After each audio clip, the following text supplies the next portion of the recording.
राधा स्वामी दयाल की दया, राधा स्वामी सहाय राधा स्वामी। हजूर महाराज जी शाम को भी आपको दर्शन देने के लिए आए थे और उस बहाने से 1 घंटे के लगभग प्रवचन आपको दिए। और आने का मुख्य मुद्दा भी यही था कि जितने सेवादार आए हैं उनको सबको दर्शन हो जाएंगे और उनको सेवा में और भी ज्यादा उत्साहित करने के लिए हजूर ने एक को दर्शन भी दिए हैं और उनसे लगभग सबकी बात भी हो चुकी है। जैसा कि आपको पता है, सत्संग का प्रोग्राम तो 6 और 7 तारीख का है और उस 2 दिन के दौरान हजूर महाराज जी कम से कम भी 4 या 5 सत्संग देंगे। नामदान का भी प्रोग्राम होगा। उसके बावजूद भी मिलने वाले दूर से आने वालों के लिए अलग से समय होगा। कहने का तात्पर्य ये है कि इनको तो 1 मिनट के लिए भी फुर्सत नहीं होगी। हम तो जैसे तैसे आराम भी कर लेंगे। तो वो 2 दिन का समय इतना व्यस्त रहने का है। हर सेवादार से मैं हजूर महाराज जी की तरफ से आपसे ये प्रार्थना करूंगा कि आप सभी सेवादार अपनी पूरी निष्ठा से, लगन से और पूरे समर्पण के साथ जो सेवा आपको सौंपी गई है उसमें कोई कसर न उठा के छोड़ेंगे। रही बात हजूर महाराज जी ने बोलने के लिए कहा है, तो ना तो कोई मैं इतिहास अपना बताऊंगा और ना ही किसी आपका जिक्र करूंगा। क्यों कि जितने भी आए हैं संतों की शरण में तो वही आते हैं जो किसी न किसी तरह से दुख से, बीमारी से, संसारिक चीजों से पीड़ित होते हैं। ऐसे लोग तो बहुत कम ही होते हैं जिनको चाह होती है अपने घर जाने की या परमात्मा की प्राप्ति की। लेकिन उस प्राप्ति के लिए आपको घूमने की, भटकने की, सोचने की जरूरत नहीं है। जिसको आप पाना चाहते हैं वो आपको मिल चुके हैं और वो आपके सामने विराजमान है। आपको सिर्फ एक ही काम करना है, निष्ठा का, विश्वास का, श्रद्धा का, यकीन का और निश्चय का। जिसका अपने गुरु पर पूरा विश्वास है, निश्चय है और पूरी श्रद्धा है, उसको ना भजन की जरूरत है, ना सुमन की जरूरत है और ना कोई उसको आसन लगाने की जरूरत है। लेकिन समर्पण पूर्ण रूप से हो जाना चाहिए। अगर उसके दिल में भाव है सत्संगियों के खिलाफत की, तो सत्संगियों की खिलाफत नहीं, वो गुरु की खिलाफत है। गुरु जिसे प्यार करता है उसको हमें भी प्यार करना चाहिए। हजूर महाराज जी सत्संग में कहते हैं कि उस मालिक से मिलना चाहते हैं तो मालिक की बनाई हुई मूर्तियों से प्यार करो। तो हजूर महाराज जी से प्यार करना चाहते हैं तो जो इनकी संगत है उनसे प्यार करेगा, वो हजूर महाराज जी से प्यार करेगा। वैसे तो हम हजूर महाराज जी के बनना चाहते हैं, लेकिन आपस में सत्संगियों की विरोध की बात करते हैं, द्वेष के विचार करते हैं। वो द्वेष, वो ईर्ष्या, वो दूसरों का तो नहीं बिगाड़ेगी, आपको खुद को खत्म कर देगी। क्यों? उसका जो अंकुरण होगा वो आपके दिल दिमाग में होगा। फिर आप भक्ति किस बात की करोगे? ये तो ऐसी है जैसे फसल में खरपतवार का पैदा हो जाना। जब खरपतवार है खेत में, दूसरी घास उग जाती है उसके साथ में, अगर उसमें आप खाद डालोगे तो खाद फसल को नहीं लगेगी, उस घास फूस को लगेगी, वो फसल से भी ज्यादा बढ़ेगा। तो सबसे पहली चीज अपने हृदय को साफ कर लेना। हृदय की जब सफाई कर दोगे, उस खरपतवार को जब आप हटा दोगे उससे, फिर उसमें खाद डालोगे तो फिर फसल दोगुनी चौगुनी हो सकती है। और आपको तो ये बात या भाव लाने की जरूरत नहीं है, सोचने की जरूरत नहीं है। आपको संग मिला है किसका? हरियाणा के संत नहीं है, हिंदुस्तान के संत नहीं है, दुनिया की जो संतों की उच्च कोटि के संत हैं उनमें से एक हैं। ये मैंने बात क्यों कही कि शायद और भी कोई हो सकता है। हमें इतना तो ज्ञान नहीं कि और भी कोई जिस पदवी पर ये आसीन है वहां तक पहुंचा हो, लेकिन जब तक हमने नहीं देखा तो कोई और भी हो सकता है। लेकिन आज के युग में दावे के साथ कह सकता हूं, और आप सभी जानते भी हैं, ये तो इतनी बात है कि इनका मिलनसार स्वभाव, दया बचपन से ही हजूर महाराज जी ने जो अपनाई है, क्योंकि करनी के संत जो होते हैं वो दुख में ही पैदा होते हैं। दुखियों के दर्द को जानने के लिए उनको हर हालात से गुजरना पड़ता है। ये हमारे और आपकी बात नहीं है, लेकिन उस सत्पुरुष ने ऐसे पुरुषों की ड्यूटी इसी प्रकार से लगाई होती है और वो ऐसे ही हालत में पैदा किए जाते हैं। किसी भी संत की जीवनी आप पढ़ के देखिए, उनके आप वृत्तांत सुनिए, सबकी बात आपको एक जैसी मिलेंगी, मिलती जुलती दिखाई देंगी। अब हजूर महाराज जी कहने को कह देते हैं कि मैं अनपढ़ हूं या मेरी बात है, लेकिन जो जिस बात का अमली जामा हजूर महाराज जी ने पहनाया है शायद किसी संत ने पहनाया, शायद ज्यादा हो सकते हैं, लेकिन करनी इनके मुकाबले में नहीं है। ऐसा क्यों? श्रृंगार तो इसलिए किया जाता है कुरूपता को दबाने के लिए। आज जिसको कुरूपता है ही नहीं तो श्रृंगार क्यों करेगी? वो जो बनावटी बातें हैं वो आडंबर हैं, वो संसार की जीवों को बहकावे में डालने की है। जो स्पष्ट चीज है, जो एकदम स्वच्छ है, वो जैसे ही आपके सामने आएगी आपको अपने आप प्रकट हो जाएगी। ना आपको यहाँ लाया गया है और ना ही आप यहाँ अपनी मर्जी से आए हो। संतों का जितने जीवों को पार उतारने का जिम्मा होता है, उनकी जो ड्यूटी होती है, वो जीव देर से अबेर से उनकी शरण में अवश्य आएंगे। तो आप भी किसी के कहने से या अपनी बुद्धि से अकल से सोच के नहीं आए। आपका अधिकार था इनकी शरण में आने का, आपका अधिकार था उद्धार होने का इनके चरणों में आकर। वो समय आपको मिला है और आने वाले समय की बात मैं नहीं कहा करता। मैंने तो आज से 2 या 3 साल पहले हजूर महाराज जी आपके सामने विराजमान हैं, इनकी कृपा से मेरे मुंह से कुछ ऐसी बात निकली थी। मैंने कहा था जी 2-4 साल में सत्संग में ऐसा हो जाएगा कि सब काम करने वाले अपनी अपनी ड्यूटी संभालेंगे। और आज हम साक्षात ये देख रहे हैं, सभी आप निस्संदेह सेवा कर रहे हैं बहुत ज्यादा, लेकिन आपको ये पता नहीं है कि सेवा कौन कर रहा है। सभी काम अपने आप हो भी रहे हैं, आप आराम से भी हो, सेवा भी करते हो, लेकिन आपको कुछ भी पता नहीं चलता कि कैसे हो रहा है, क्यों हो रहा है। तो फिर वो शक्ति देखने की, वो करामात जानने की जरूरत ही नहीं है, वो तो आपके सामने बैठी है।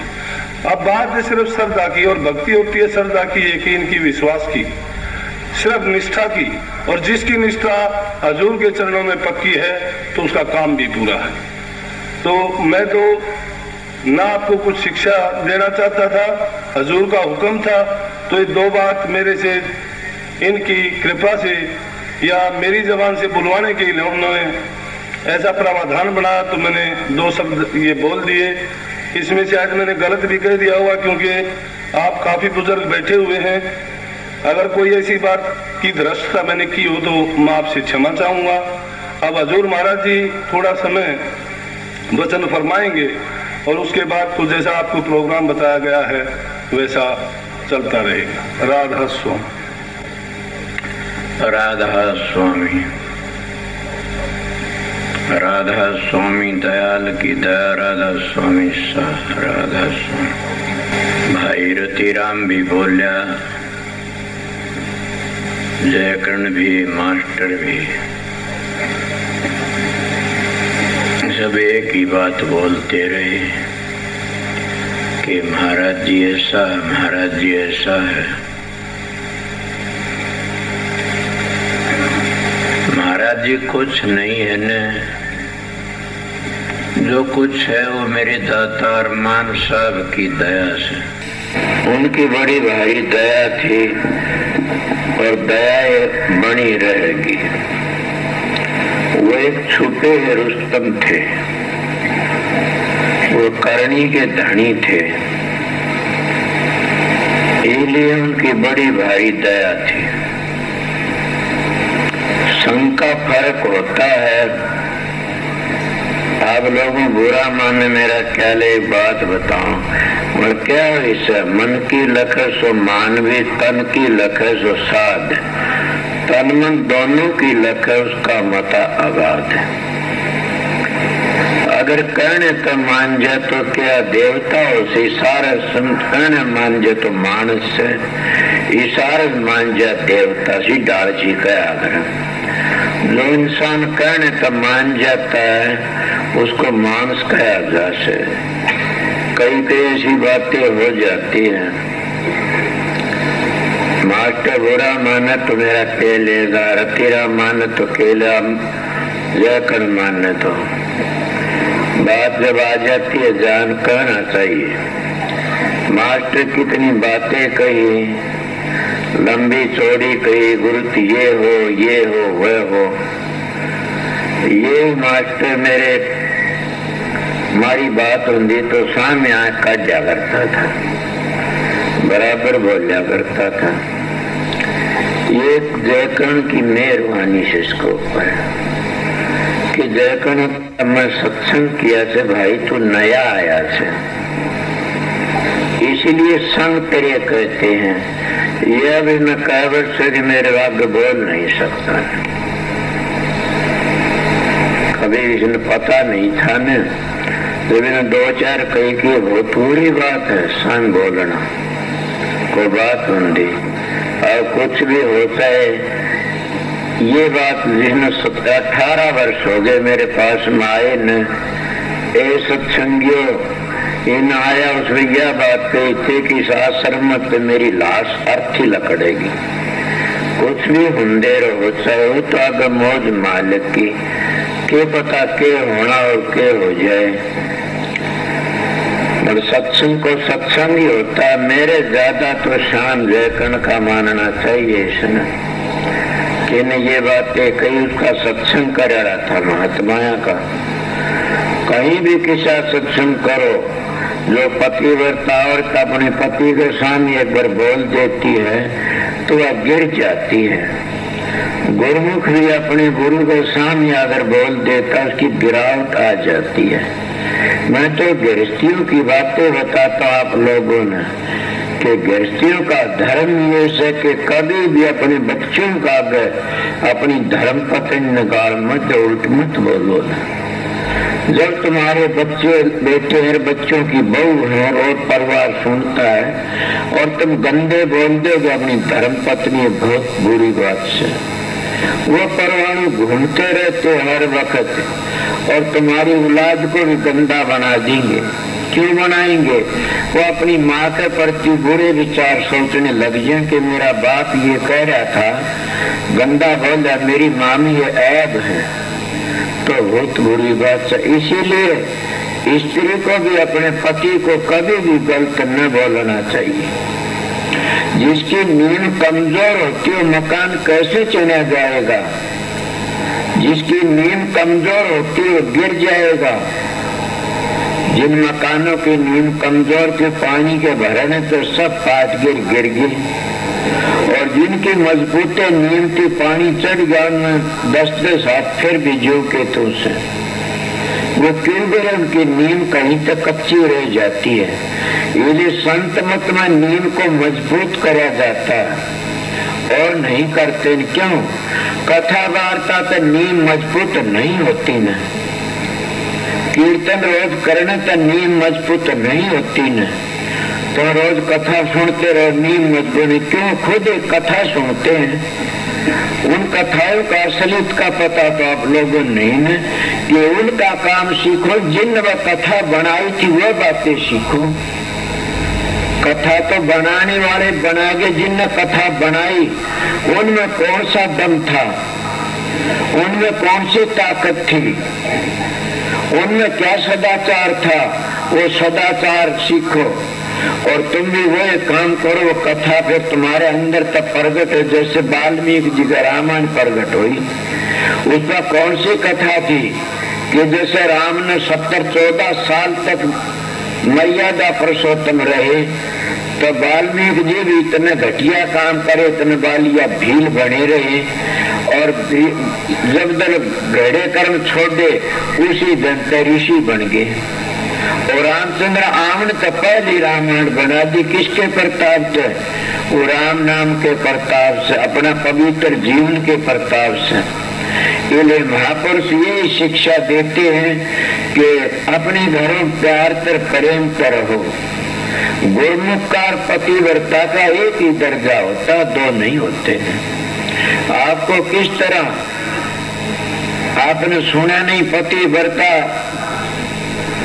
सूरज न रोक दे, कोड़ी न कंचन शरीर बना दे, मुर्दा न जिंदा कर सकती है, तो गुरुमुख भी ये काम कर सा। महात्मा बार बार गुरुमुखों का संग करो, और गुरुमुख कभी भी मैंने नजर करके नहीं बोल सकता न।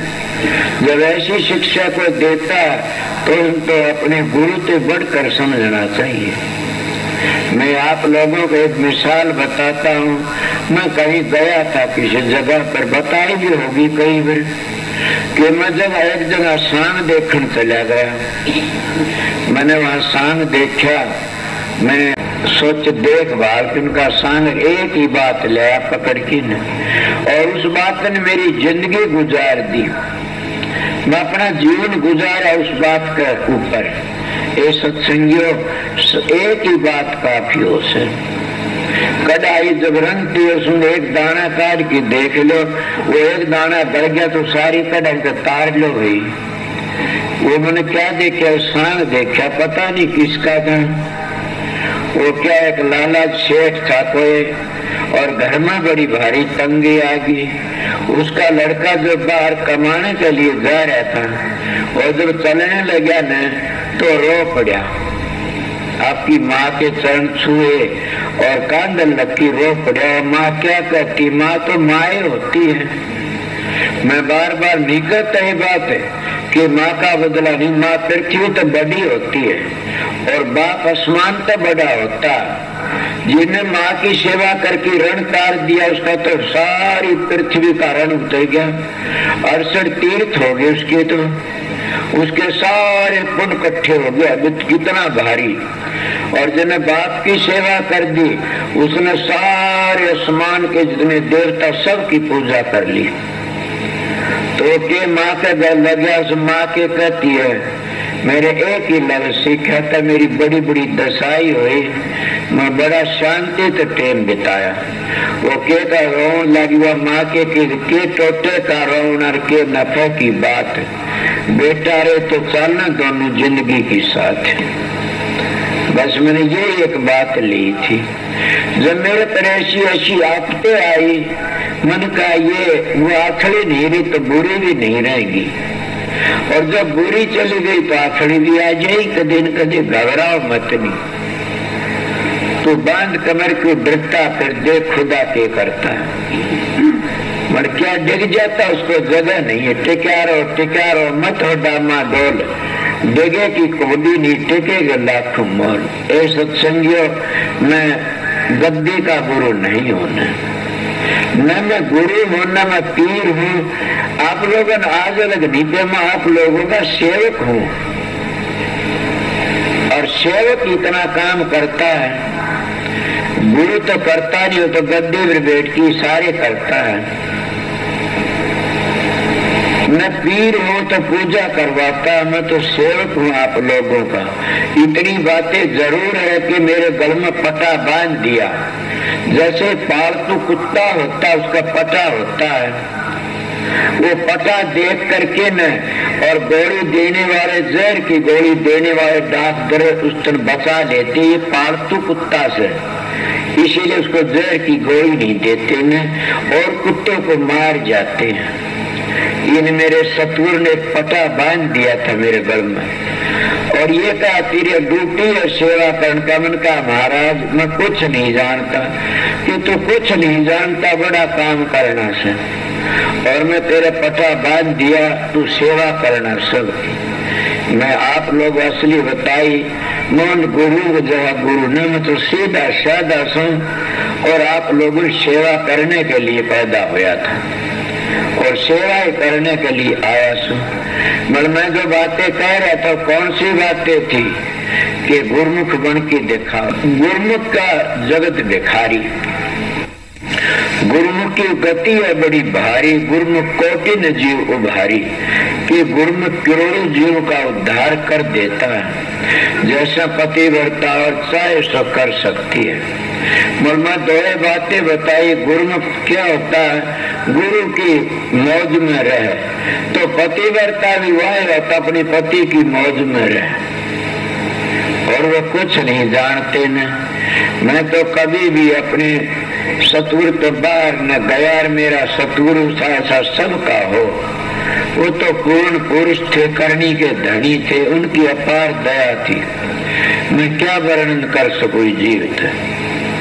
मेरे पास कोई शब्द ही नहीं उनका वर्णन करना। ये जानता हूँ कि उनकी शिक्षा थी जो एक बड़ी कड़वी ठोस थी, उनकी बड़ी भारी दया थी। और एक दिन भाई रतिराम के घर में सत्संग हो रहा था। मैंने कहा जी बड़ी भारी संगत, कितने सत्संगी आए? उनका अरे पागल, कितने सत्संग, क्या सत्संगी आए? ये बैठा उसमें हमारे बेबेर भी आई, दो चार। क्या संगत आई है पगला? क्यों जी कितनी है? बोला क्या? ये तो शहर में तो पूरी भी नहीं कती अभी। तो संगत आएगी सब देखना। मैंने तो इतनी सोचा करता था, 100, 200, 1000, 2000, ये सब मेरे सतगुरु की देन है। मैं जो बातें कहूँ आप लोगों ने उन बातों पर अमल करना चाहिए। आप सेवा भी तभी कर सकते। मैं थोड़ी बार दिन में बोला था और अब भी बताता हूँ कि सुमन को कभी मत भूलो। मैं जब तुम कितने ग्रंथ पढ़ते रहो, 7 दिन तक लगते ग्रंथों का पाठ करते रहो, वो 7 दिन का पाठ और 7 मिनट का जाप नोट करो मेरी बात में। 7 दिन का जाप उस पाठ करना। सोचो कोई पर्सन करने वाला हो मेरे पास जाना सवेरे। 7 दिन का पाठ करना और 7 मिनट का जाप करना। जाप करने वाला उस पाठ पर आगे चला जाता है। आपको कोई मिसाल ये बैठा मेरे धरतीरा, एक में इसके पास मेरा बड़ा प्यार था कदे थे। मैं इसके पास में एक पंडित मेरे पास का ड्यूटी पर था। कोई पंडित मारो भाई पूर्ण रहा, इस तरह चुपड़ासी बात चल पड़ी। वो कहने लगा मैंने 30 साल हो गए गीता का पाठ की। यही बात थी, 30 साल हो गए गीता पाठ करते करते। उनका 30 साल हो गए, 6 में ख्याल मेरी हुई थी। 6ठे अध्याय क्या लिखा? बोले ये तो पता नहीं। मैंने सुना क्या कि कृष्ण जी महाराज का अर्जुन कहते हैं कि महाराज जो आपका योगी भगत भक्ति करता करता उस चौड़ा छोड़ दे, उसका योग भ्रष्ट हो जाए, चौड़ा छोड़ को क्या गति होती है? क्यों फटे बादल की तरह क्रिया नष्ट हो जाती? क्यों पढ़ा लिखा नहीं बातें इशारा करता को देख लेना 6ठे अध्याय में। वो कहता अर्जुन मेरा योगी योग अभ्यास करता करता अगर उसका पूरा नहीं छोड़ देता चौड़ा तो अच्छे खानदान में जन्म लेता है, विद्वान होता है। और फिर मानस का चोला मिलता है उसको, जहाँ तो उसकी क्रिया भ्रष्ट हुई थी, चोला छूटा उसी तो फिर लग जाता, तो इतनी चोला छूटा उसी तो फिर लग जाता है, फिर लग जाता है, उसकी क्रिया खराब नहीं होती न। इसीलिए मैं भी आप लोगों को कह देता हूँ, हाँ ये मैंने सुना गीता में देख लिए, उन्हें देखा बोला हाँ मैं मतलब बताया सर, सारे अक्षर में जानता भी नहीं न, ये भेद बोला बिल्कुल ठीक। तुम आपने पढ़ा क्या? तो मुष्टि भी काट दे रोज रट लिया, और रटना कुछ नहीं होता न। एक तो एक कैसेट लगा देता है, हरे राम राम राम हरे राम कीर्तन करती है कैसेट। सोचो में क्या एक इंसान अपनी माला लेकिन फेरता है तो इंसान हजारों दर्जा का उसका भजन बनता है, शांति आएगी। उस कैसेट तो शांति नहीं आएगी। मैं अपने तजर्बे बताता हूँ काफी आप लोगों को। दूसरी बात ये, आप ये क्यों लगाते हो कैसेट? ये भजनों की शब्दों की, ये तो अपने गुरु की महिमा सुनने के लिए कि मेरा गुरु के वचन सुनूंगा, मेरे गुरु की वाणी सुनूंगा, ये ले। और मैं तो बल्कि महत्व साथ बताता हूँ कि सारी जिंदगी पढ़िए जितना सांस है नानसा इतना पढ़िए, सारी जिंदगी पढ़ता रहिए, कोई लेखन नहीं लगेगा। एक घड़ी का सुमन काफी है। अगर सुमन तुम कर जानते हो और करना सीख गए तो सुमन में सुर्ख लगाइए, मुख से कछुल बोल, पैर के पट दे कि तो अंतर के पट खोल। सुमन एक बड़ी ऊंची दौलत से, और सुमन तार टूट न जाए। आप काम करते रहो घरों में या खेतों में, लत्ते सीमो या पानी तोड़ो या पीसो या रोटी बनाओ, तुम अपना सुमन सीख गए तो फिर तुम्हारी बाजी जीत गए तुम, और परले किनारे चले गए। मैं यही एक बात सीखा था कि सुमन कभी भी मत भूलो न। आप प्रश्न कर सकते हो कि महाराज हम सुमन किस तरह याद रख सकते हैं? क्यों कि हम नहीं रख सकते? हम जमींदार मानस से लामनी करते, किस तरह याद रखते हैं? ए भले लोगों, परमात्मा सुमन परमात्मा भक्ति क्या बच्चों तो ज्यादा गिरी हुई से, परमात्मा भक्ति सबसे ऊंची से। फिर अपने बच्चों का ख्याल रखते, उसको भी ज्यादा ख्याल रखना चाहिए। मगर तुम बच्चों जितना ख्याल भी रख लोगे परमात्मा तो तर जाओगे आप। क्यों?